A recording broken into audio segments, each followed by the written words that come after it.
Hi, Scary Recaps here. Today, I'm going to explain the movie It Comes at Night from 2017. Beware of spoilers.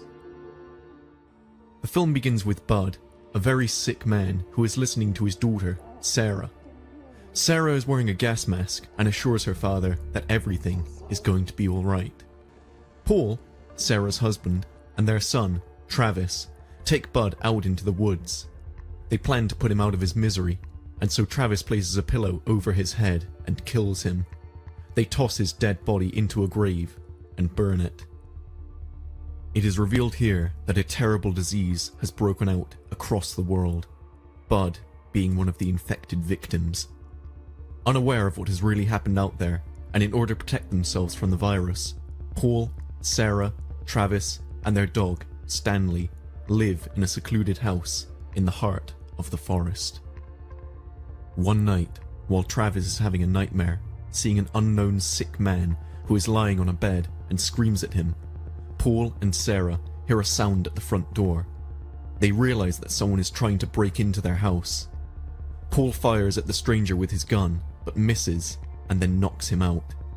The stranger's name is Will, and Paul ties him to a tree outside the house. He puts a sack over his head and leaves him there until morning. The next day, Paul goes to Will and offers him water in exchange for some honest answers.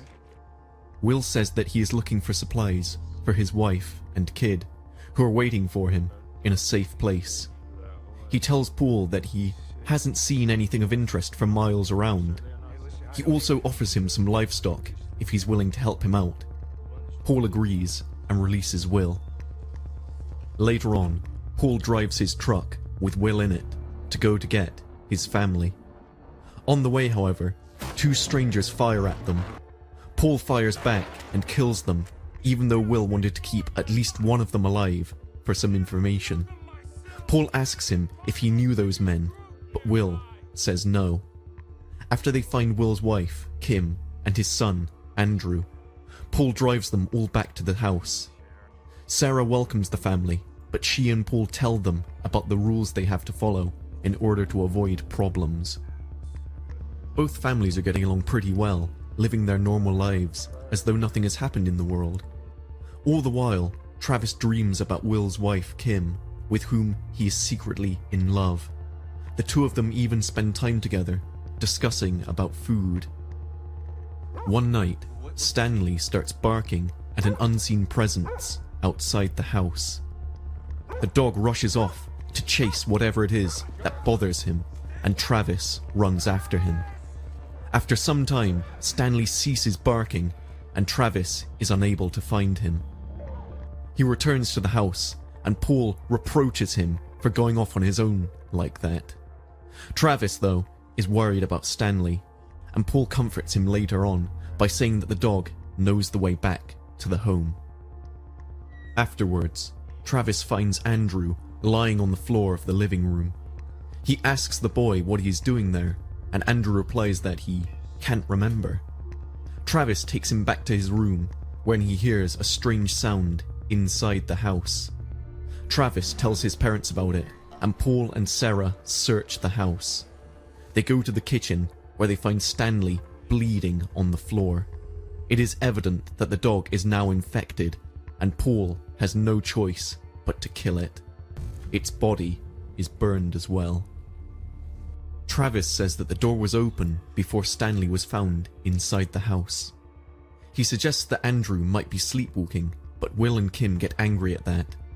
When they ask Andrew, the boy answers that he doesn't remember how he got out of bed. Paul says that it would be a good thing if the two families were to keep a safe distance between them. He scolds Travis for touching Andrew without wearing any gloves, implying that the boy could be carrying the virus. Travis doesn't hear and goes to his room.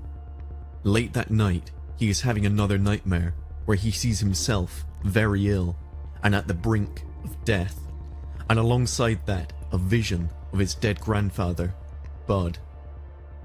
In the morning, Travis hears Andrew coughing and crying and informs his parents about it. Paul and Sarah are alarmed by this and quickly wear their masks and gloves. They intend to go and speak with Will and Kim. At first, Will refuses to open his door, but after Paul's threats, he complies and opens the door. Sarah lies in wait with her gun, but Will disarms Paul and turns his gun against him. He tells Paul to give them a decent amount of supplies and insists that his family is healthy. Holding Paul at gunpoint, he takes him outside, where he is overpowered by both Paul and Sarah. Desperate to save his family, Will attacks Paul and hits him in the head with a rock. Before he can kill him, Sarah shoots Will in the back, and Kim flees with Andrew in the forest. Paul grabs his gun and aims at Kim. He fires, but kills Andrew instead. Kim screams over the loss of her son and tells Paul to kill her too. Paul is shaking, but he turns his gun at Kim and kills her. Will dies as well from the fatal wound in his back. Travis then appears outside the house, but Sarah notices that he is ill. As Travis is slowly dying from the virus, his mother Sarah tries to comfort him. She tells him that everything is going to be alright. Paul is weeping in his room as he hears Sarah saying to her son to let go. The film ends with Paul and Sarah sitting at the table, grim and silent.